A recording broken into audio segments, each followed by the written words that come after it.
everyone, it's Elizabeth from Alpus Astrology at alpusastrology.com. Thanks for joining me today. So today I'm going to give you my interpretation of April 2023's astrology. But as always, you have free will to choose what you want to do during this month. All right, so April 2023 astrology. Well, the big news is that the eclipse season starts this month. And wow, is it a big eclipse? It's a total eclipse. And it's a new moon. It's at 29 degrees of Aries and it's 50 minutes. So we're almost at 10 more minutes and it would be in Taurus.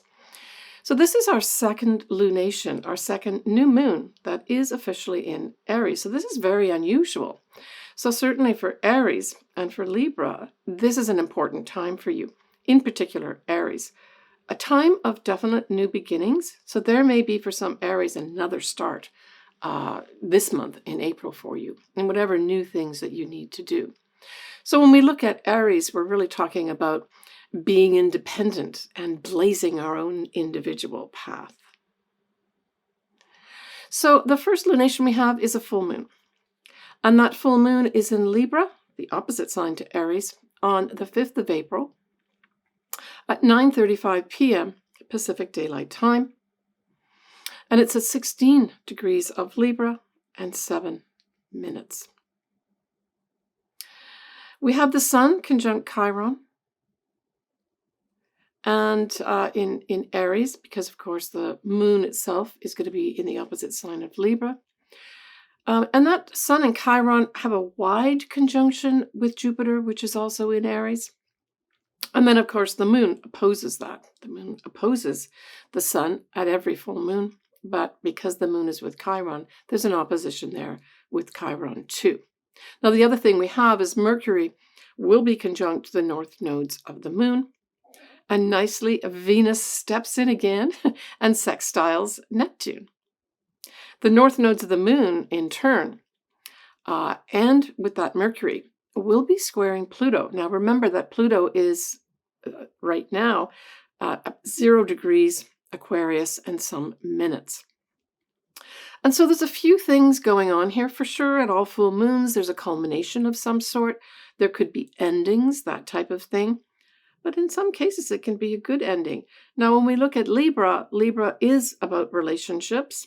It's also about the law or laws. So just generally speaking, these two areas could be up for many people at this time.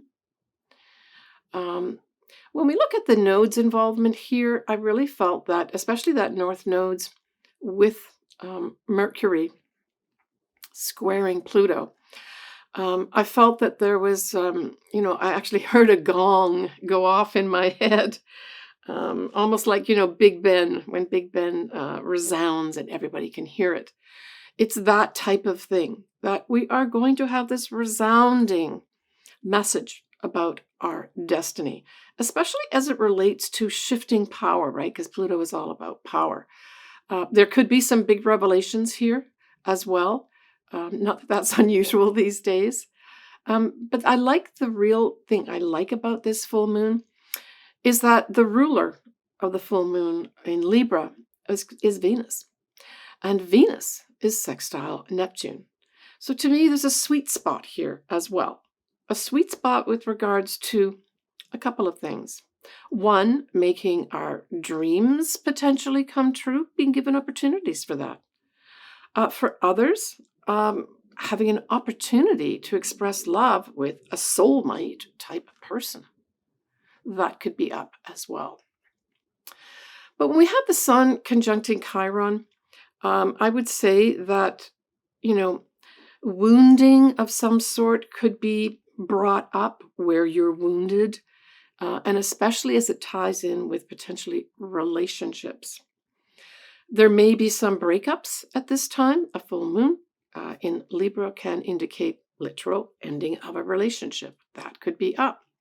But, for others, it could be that you're leaving something that isn't working for you. A relationship that's not working.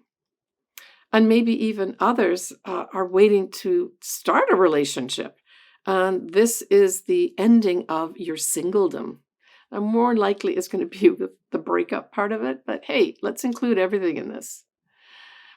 So when we go on now to the 9th and 10th of April, we have the Sun in Aries, conjunct Jupiter.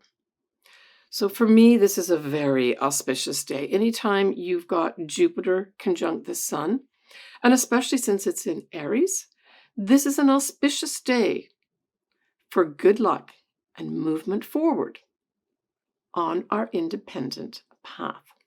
And the picture I got in my mind was in the tarot, or the tarot cards, it's the Fool. If you can picture that, that's what I really saw, this Sun conjunct Jupiter in Aries. It's a whole new start with lots of luck, lots of expansion, and lots of benefits. So I guess for those folks that need some good luck and movement forward, especially independent movement forward, those 2 days would probably be quite good for you, the 9th and 10th of April.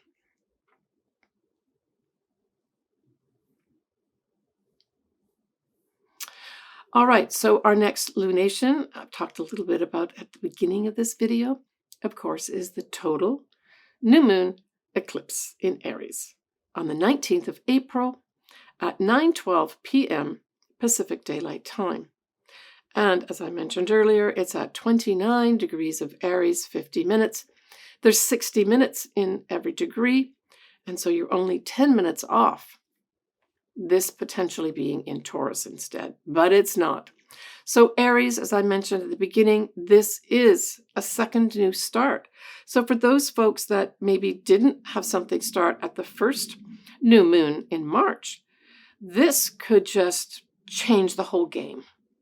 And certainly, just generally speaking, for people that want to have a new start, that want to be independent, that want to express themselves, and they've not had an opportunity to do this, maybe never had an opportunity to do this, this second lunation with this total eclipse could bring something in for you.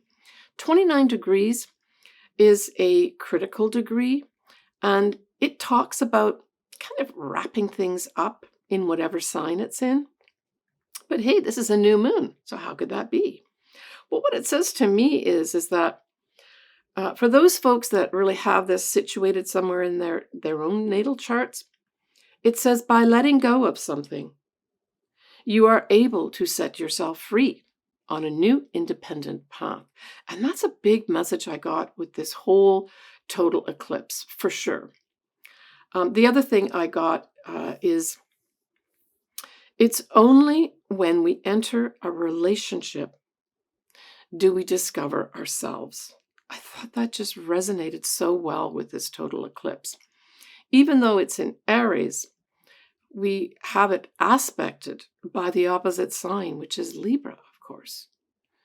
So there may be some Librans that have something to do with a partner at this time, or partnership.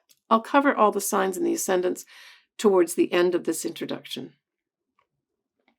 What else did I get from that? I guess I got also it's love, right, which is Venus and rules Libra, versus liberty, especially for this whole month when we bring both the full moon and the new moon in. So this whole month, again, is about relationships of some sort, but it's also about the relationship we have with ourselves. And especially this total eclipse that I just talked about, I really felt there was some kind of important message for some individuals that it's okay to blaze your own path. It's okay to be an individual. It's okay to sometimes flaunt the fact that you're an individual. I think as long as you take into consideration other people and respect them, you should be proud of yourself and be proud of going on your own path and not following others like a sheep.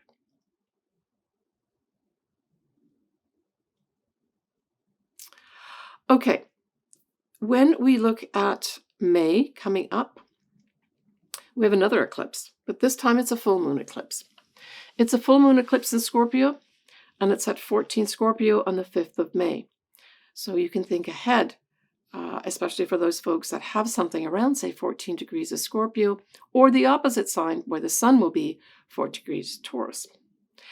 We also have a new moon in Taurus. This is not an eclipse, but it's a new moon at 28 degrees of Taurus on the 19th of May.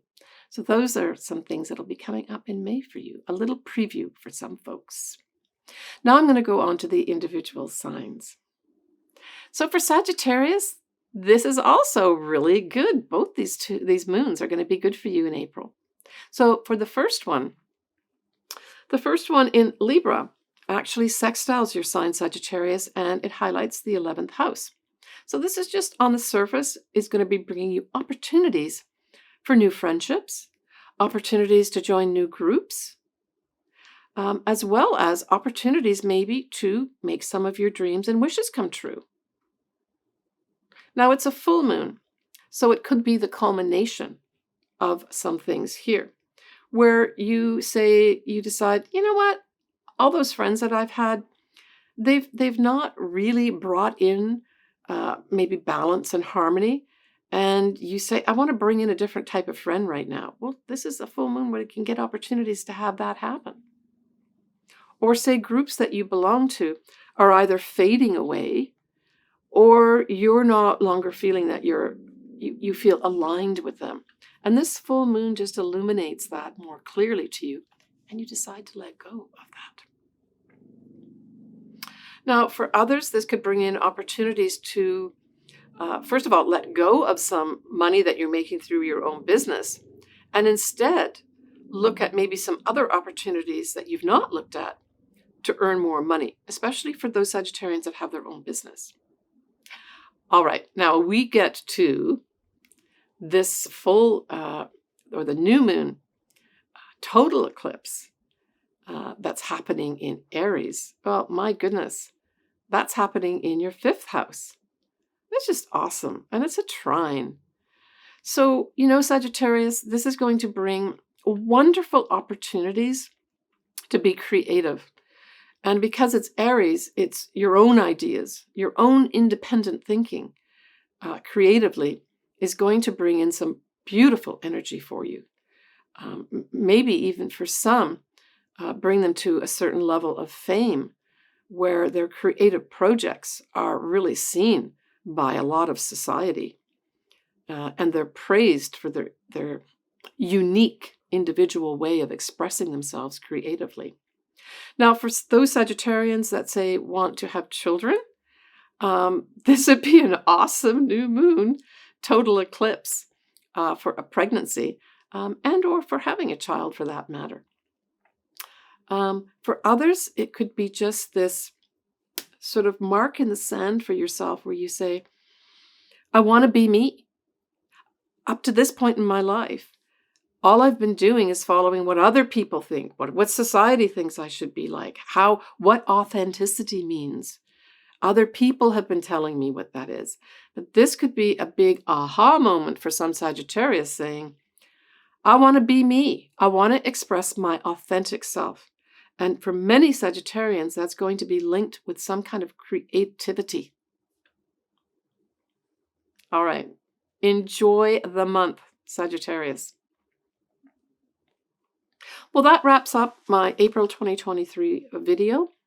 I'm sending everybody, especially at this April time period, lots of love because, of course, with Libra, the Libra full moon ruled by Venus, it's love. And of course, with Aries, it's about taking initiative.